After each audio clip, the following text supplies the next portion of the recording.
Bueno, ahora vamos a hablar de la inmunología e inmunoterapia en el cáncer, también conocida como inmunooncología. Hasta la actualidad, los pilares del tratamiento del cáncer, como ya lo hablamos varias veces, eran la radioterapia, la cirugía como tratamientos loco-regionales y la quimioterapia como tratamiento sistémico. A partir de hace 5 años aproximadamente, existe una cuarta rama en el tratamiento oncológico, que es la inmunoterapia, que también es parte del tratamiento sistémico del cáncer. ¿Cómo nace la inmunoterapia en el cáncer? Si bien durante mucho tiempo pensamos que la inmunidad no tenía mucho que ver con las células tumorales, porque no veíamos alguna reacción inmunológica frente a tumores, salvo en contadas excepciones, a partir del año 2010 y 2011-2013 se incluyó esta capacidad adquirida de los tumores, que es la evasión de la respuesta inmune, evasión de la destrucción de las células a través de una respuesta inmune adecuada. Fue incluida dentro de las capacidades adquiridas en el 2011 por Hanahan y Weinberg, y un poquito después, en el 2013, se definió esto que ven acá, que es lo que se llama el ciclo de la inmunidad del cáncer, que básicamente comienza con la muerte de alguna célula tumoral, liberación de neoantígenos, antígenos que no son conocidos para el organismo. Estos antígenos son reconocidos por las células dendríticas.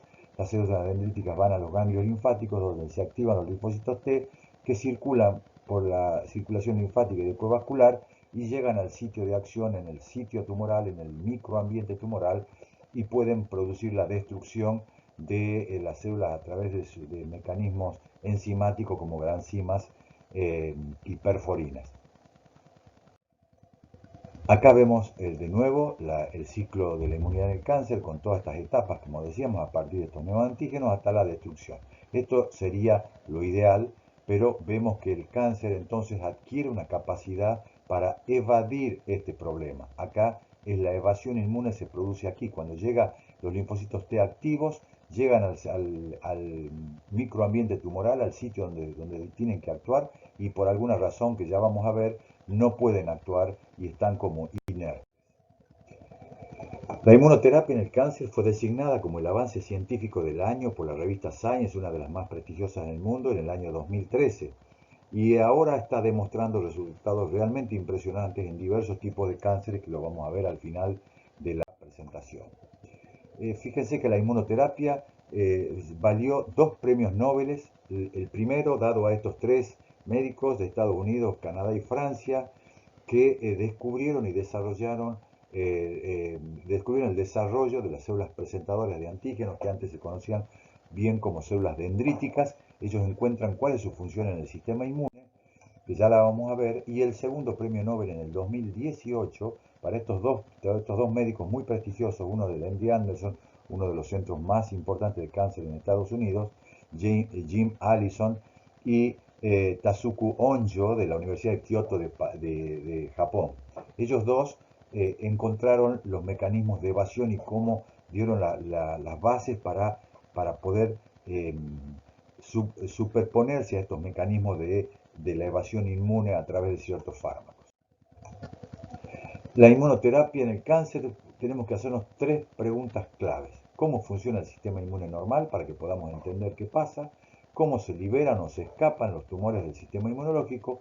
¿Y cómo se puede restaurar la inmunoterapia, el control del sistema inmunológico contra el cáncer? ¿Cómo funciona? A grandes rasgos, no vamos a ahondar sobre esto, yo calculo que lo vieron en alguna parte de su carrera, pero el sistema inmune produce 2 tipos de respuesta. Una se llama la inmunidad innata y la otra la inmunidad adaptativa. Todo funciona a través de todas las células que se producen en la médula ósea, desde la célula madre progenitora, que da 2 progenies, una de un progenitor linfoide y otro un progenitor mieloide.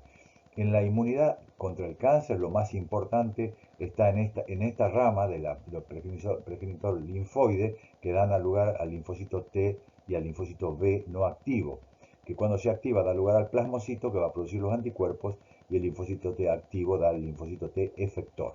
Pero también en esta otra rama de la activación en la médula ósea aparece este jugador, que era la célula dendrítica, cuyo precursor es el progenitor mieloide, y esta célula dendrítica es la que se conoce como célula presentadora de antígeno.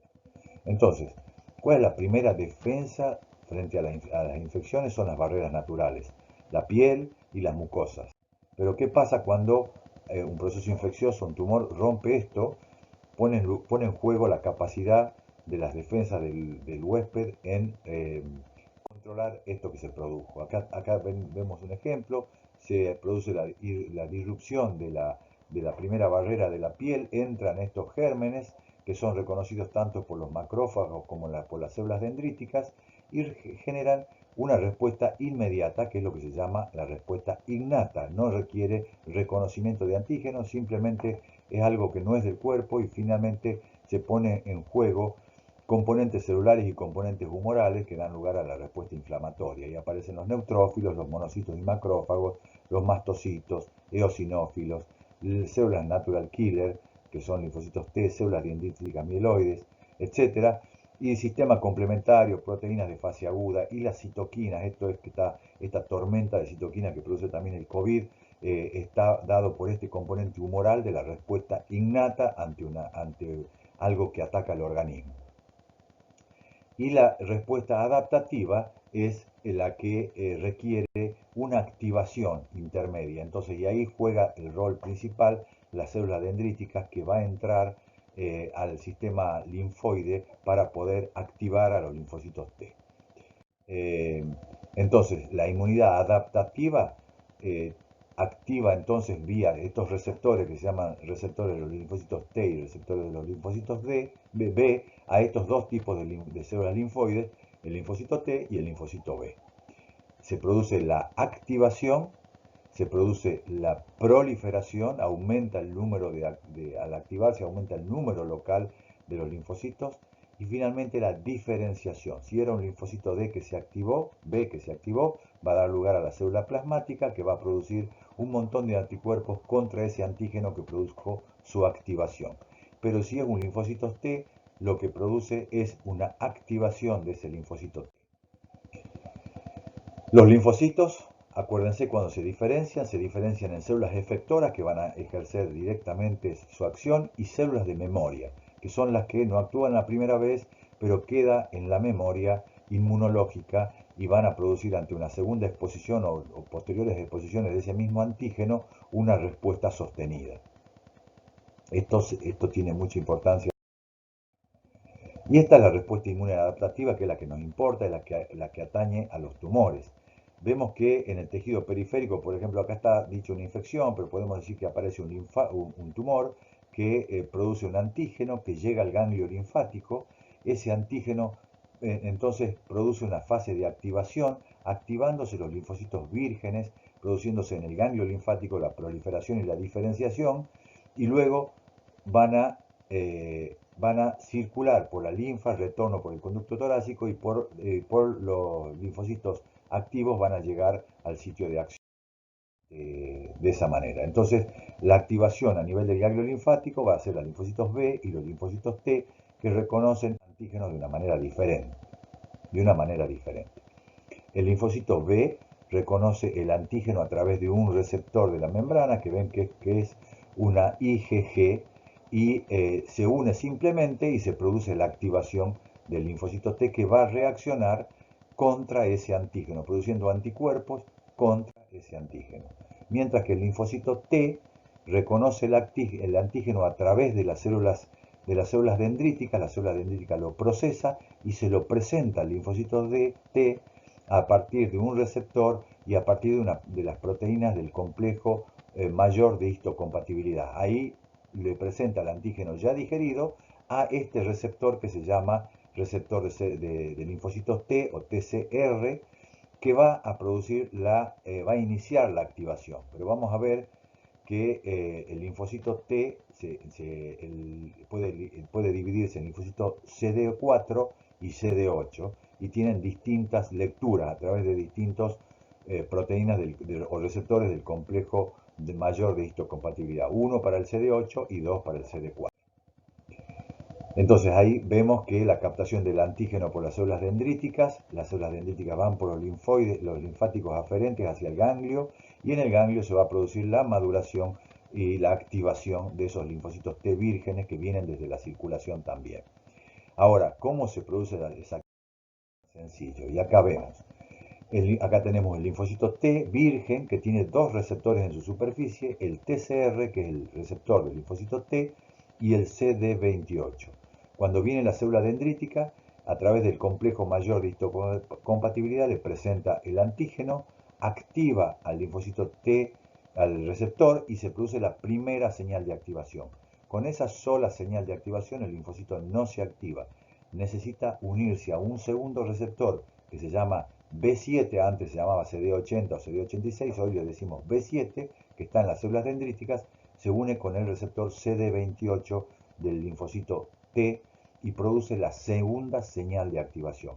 Recién cuando se producen las dos señales de activación, recién el linfocito queda activado. Ahí vemos, se produjeron las dos señales de activación a través del TCR y del CD28. Se produce una expansión clonal de ese linfocito T activo y después a través de la interleuquina 2 y otra citoquina se produce una expansión clonal extensiva y la diferenciación a células efectoras. Acá vemos que normalmente, y esto por lo que le dieron el premio Nobel a Jim Allison, es que se vio que si esta activación se mantiene en perpetuidad, el linfocito T se va a activar continuamente y probablemente vaya a dar una respuesta inmune exagerada. Entonces, el sistema inmune rápidamente corrige eso expresando un nuevo receptor. A partir de pocos minutos después que se produce la activación, la célula T activa, produce este segundo receptor que se llama CTLA4. Ese receptor CTLA4 desplaza esta unión de la segunda señal, la CD28, del B7, y porque es más afín, y entonces se produce la unión CTLA4-B7, desplazándose esta segunda señal, por lo cual la célula T deja de activarse, apaga la señal 2 y la célula T deja de activarse. Esto es bien importante y vamos a ver por qué. Controla entonces el CD4, controla la proliferación de linfocitos T. Después, el premio Nobel a Onjo, al japonés, le dieron porque describió este proceso, que aparte del de CTLA4, las células dendríticas también tienen un receptor que se llama PDL1 o PDL2, son dos receptores que se pueden unir a un receptor del linfocito que se llama PD1. Entonces la unión de PD1 con PDL1-2 apaga la activación del linfocito T, o sea, de nuevo inhibe la activación del linfocito T. Dos mecanismos a nivel del ganglio linfático, el del CTLA4 y el del PD1-PDL1, que inactivan al linfocito. Entonces, repasando, tenemos que el linfocito T se activa y se diferencia a CD8, que tiene función citotóxica directamente, o a CD4, que va a diferenciarse a distintos tipos de linfocito T activo, que vamos a ver que tienen distintas acciones. La diferenciación también a células efectoras, y siempre se quedan células de memoria activadas para ese antígeno, y eso es lo importante del sistema de inmunidad adaptativa. Acá volvemos a repasar lo que pasa en el ganglio linfático. Viene la célula dendrítica, expresa su antígeno, señal 1, señal 2, se activan el linfocito T, se expande clonalmente y luego va por la circulación y llega a donde está el tumor, se une a ese antígeno del tumor y secreta granzimas y perforinas que matan a la célula tumoral. Pero en el tumor puede pasar que pase lo mismo que en la célula dendrítica, que ese es uno de los mecanismos de evasión de la respuesta inmune. La célula tumoral le expresa este receptor PDL1, PDL2, que se unen al receptor PD1 del linfocito y lo apagan, lo inhiben, lo dejan inerte. Y esto es lo que pasaba en la mayoría de las veces que nosotros veíamos que había linfocitos infiltrando el tumor, pero que no destruían las células tumorales. Y probablemente es por uno de estos mecanismos inhibitorios que la respuesta inmune no se da en los tumores. Entonces, conocer estos dos mecanismos se permitió descubrir que se pueden bloquear y entonces aparecieron anticuerpos monoclonales. El primero, el anticuerpo anti-CTLA4, que lo que hacía era inhibía esa inhibición, desplazaba de nuevo el CTLA4 del receptor B7 y se volvía a activar, se volvían a activar los linfocitos T en el ganglio linfático. Entonces lo que produce esta inhibición es un aumento de cantidad de linfocitos, que lo que hago es aumentar la tropa, aumento la cantidad de soldados que van a ir a atacar el antígeno que yo quiero. Y en este caso, como son células T, van a ir a atacar los tumores que han generado este antígeno. Este es el primer fármaco que se desarrolló, se llamó ipilimumab, que es un anti-CTLA4 y que tuvo muy buen resultado, como vamos a ver en el melanoma inicialmente. Esto es lo que conocemos como el primer tratamiento inmunológico, que arrancó por ahí del 2013-2014 y tuvo enorme. Y la segunda forma de reactivar es usando anti-PD1, anti-PDL1. Hay de los dos tipos de anticuerpos. Anti-PD1 bloquea el receptor PD1 del linfocito y el anti-PDL1 o PDL2 bloquea los receptores ya sea tanto de la célula dendrítica como a nivel tumoral el PDL1, el PD1 que expresa la célula tumoral, o bien bloquea el efecto a nivel del linfocito T efector, de manera tal que a nivel del microambiente tumoral esta célula T que estaba inhibida se reactiva a través del desplazamiento por este anticuerpo del receptor PD1 que lo estaba apagando. Estas es entonces las dos formas de reactivación del sistema inmune que tenemos hasta ahora y que existen fármacos que son. Acá tenemos representado que también estos dos mecanismos pueden usarse en forma asociada. Y aquí tenemos la célula tumoral que expresan estos pequeños neoantígenos que son tomadas por la célula presentadora de antígenos, la lleva al ganglio, aparece el linfocito T naivo virgen que se activa, se expande y al expandirse van una parte a células de memoria que va a dar la inmunidad a largo plazo y otra parte va directamente a buscar el antígeno y atacar y destruir esa célula. Si yo inhibo el CTLA4, aumento la población de linfocitos T activos, aumento la tropa que van a ir a producir la respuesta inmune en el tumor. Ven acá los linfocitos T atacando el tumor y a su vez voy a generar muchas células de memoria y eso también hoy vemos que es importante porque es la que va a permitir perpetuar la respuesta inmune en los tumores.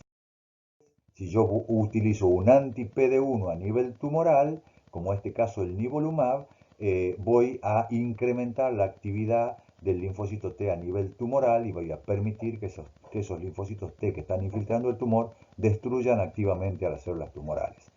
Esta asociación ha sido muy exitosa en el tratamiento y vamos a ver que se emplea. Entonces, volvemos al ciclo de la inmunidad del cáncer. Todo parece divino, pero el problema, como vimos, está acá.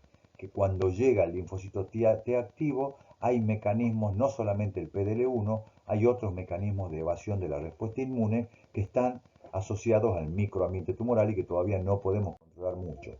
Fíjense que acá tienen dos ejemplos de células linfáticas infiltrando al tumor. Linfocitos, los T cells que se llama, linfocitos infiltrantes de tumor. Son CD8, marca el CD8 positivo, que son los linfocitos T, y vemos acá en un tumor, todos esos verdes son células T que están infiltrando el tumor. Mientras que este es un tumor frío que se llama, no tiene invasión tumoral. En este la inmunoterapia no va a ser efectiva porque no hay sobre quién actuar. No llega por algún motivo la respuesta inmune al tumor. Estos se llaman tumores fríos, estos se llaman tumores calientes. Pero el hecho de que sea un tumor caliente o inflamado, como también se le dice, no significa que haya una buena respuesta inmune. ¿Y esto por qué? Básicamente por el microambiente tumoral sabemos que hay héroes y villanos. El TH1 es el linfocito T activo que va a producir la muerte de las células tumorales, pero hay otros linfocitos que vimos que de los CD4 que se activan, como el T17, sobre todo el Treg que no está acá, y el TH2, que son todos inhibidores. Entonces hay héroes y hay villanos en el sistema, en el microambiente tumoral, y aquí vemos dentro de los linfocitos T, vemos que hay TH1 que disminuye el crecimiento del tumor, pero el TH2 puede estimularlo, lo mismo que el TH17 y sobre todo el malo de la película, el Treg, el linfocito T regulador, que justamente como su palabra lo dice, regula la respuesta inmune para evitar que sea una respuesta inmune exagerada, pero en el caso cuando queremos atacar los tumores, esto lo impide. Es un tumor, es un linfocito que es favorecedor del crecimiento tumoral. Acá vemos un microambiente tumoral en donde vemos todos los jugadores y lo malo de la película. No solamente el Treg, que lo decimos el T-Rex, porque parece igual de depredador, nos impide la respuesta inmune, pero hay también células derivadas de la médula ósea, macrófagos, células dendríticas, todas esas que pueden estar en el microambiente juegan en contra de la respuesta inmune. Así que hay buenos y malos y hay que saber cuál es el que predomina. Acá tenemos, fíjense, un tumor con un microambiente tumoral inmunológico, o sea, con células NK1, que son las natural killer, que son muy activas, y los TH1, que son los más activos en destruir las células tumorales. Los M1, que son los macrófagos 1, también son activos para la destrucción del tumor. Pero puede tener también un fenotipo, un microambiente que sea inmunosupresor, porque predominan los NK2, los M2, M1 era pro-inmunología, M2 es anti, es inhibidor inmunológico, tenemos el TH2, el Treg, la célula dendrítica 2, la MDSC, todas son muy malos jugadores y son inhibidores de la respuesta inmune a nivel local. Entonces, aparte del microambiente, también vemos que se complejiza un poco el tema de la inmunidad en el cáncer porque en la sinapsis inmunológica que le decimos entre el linfocito T y la célula presentadora o la célula tumoral, hay múltiples factores, múltiples receptores, no solamente el PD1, PDL1, estamos conociendo que hay otros como el OX40, que se está trabajando para conseguir fármacos que lo activen porque son receptores activadores como el CD28, o los inhibidores, que son el CTLA4, PD1 que conocemos, pero también el TIM3, el LAG3. Actualmente hay un anti-LAG3 probándose en la clínica para ayudar a la respuesta inmune. Si yo inhibo al inhibidor, voy a favorecer la respuesta inmune.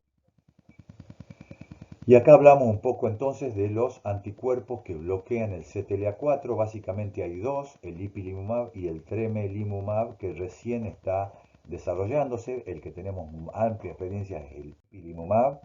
Y los inhibidores PD1, que son estos dos, nivolumab y pembrolizumab, y los inhibidores PDL1, que actúan en la otra parte del receptor, de la unión de estos receptores, que son el durvalumab, el atezolizumab y el avelumab. Aparentemente habría un beneficio mayor en el uso de los PD1 que de los PDL1, pero todavía eso no está bien demostrado. 5 jugadores hoy en día que estamos usando en el tratamiento para el cáncer.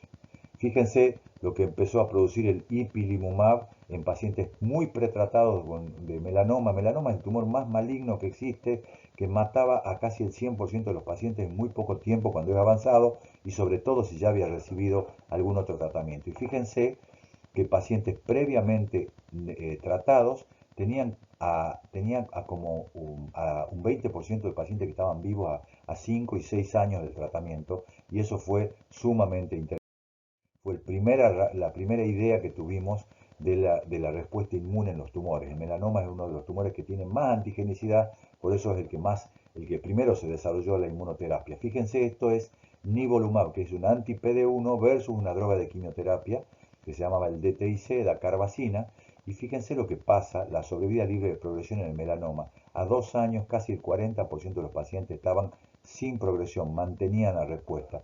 Y aparecía esto que era este amesetamiento de la curva del paciente. Estos son los pacientes a través del tiempo, y vemos que ese amesetamiento puede querer decir lo que hablábamos de las células de memoria que mantienen la respuesta inmune, porque muchos de estos pacientes incluso ya habían dejado el tratamiento y su respuesta se mantenía en el tiempo. Fíjense, esto es con otro anti-PD1 que es el pembrolizumab en pacientes que ya habían recibido ipilimumab, o sea que ya habían recibido un tratamiento inmunológico, y sin embargo el pembrolizumab demostró también esta cola. Fíjense, a 14 meses bastante la tasa de respuesta y la supervivencia era mucho mejor que otros tratamientos. Lo mismo vemos acá, fíjense la sobrevida libre de progresión, casi 40% de pacientes cuando ya se empieza a mesetar la curva versus el 17% para los que recibían solo ipilimumab. Acá vemos que los pacientes que alcanzan remisión completa tienen un resultado tremendo. Fíjense que mantienen la respuesta casi el 90% de los pacientes que alcanzaron una respuesta completa o una respuesta parcial. Las respuestas se mantienen en el tiempo por muchos meses. Esto es lo que pasó, fíjense, esto es un pool análisis que se llama, se agrupó todos los pacientes que habían recibido ipilimumab desde el inicio del desarrollo y se ve que a 10 años, hay un 20% de pacientes que están vivos y muchos de ellos sin enfermedad. Todavía no nos animamos a decir que están curados de una enfermedad que era tremendamente mortal en corto plazo, pero esta es la realidad y probablemente muchos de esos pacientes estén curados. Por eso es todo este auge del tratamiento inmunológico, porque esto no se veía con ningún otro tratamiento en pacientes con enfermedad avanzada. Este es el PDL1 que tiene un desarrollo más corto, pero fíjense que con los PD1 los anti-PD1 son superiores al ipilimumab, producen mejores tasas sobre su curva de supervivencia y de 20% pasamos a casi al 40% de pacientes que están sin progresión, 35 en este caso, y esto es monoterapia con nivolumab, pero hay después, esto otra vez la duración de respuesta, fíjense los pacientes que responden a 3 años, 60% sigue en respuesta. Y esto es pembrolizumab, es el otro anti-PD1 contra ipilimumab, vemos que ya está a 2 años, 55% de pacientes seguían vivos. Y la respuesta a 2 años, la sobrevida libre de progresión con la combinación de nivolumab y ipilimumab, lo que decía, combinar un anti-CTLA4 más un anti-PD1 produce 51% de pacientes que no progresan a 2 años. Y esta la sobrevida global, 64% de pacientes. Estos estudios ya están mucho más maduros y esto se presentó recientemente en un congreso. Fíjense la combinación de Nivo-IPI a 5 años, 36% de pacientes con IPI-Nivo están vivos libres de enfermedad, ¿sí? O sea, casi 40% de los pacientes a 5 años en una enfermedad de nuevo que era tremendamente mortal. Y fíjense cómo se separa ipilimumab, que acá queda un poquito más del 8%, fíjense en este caso, contra el 36% de la asociación, ¿sí? Muy importante.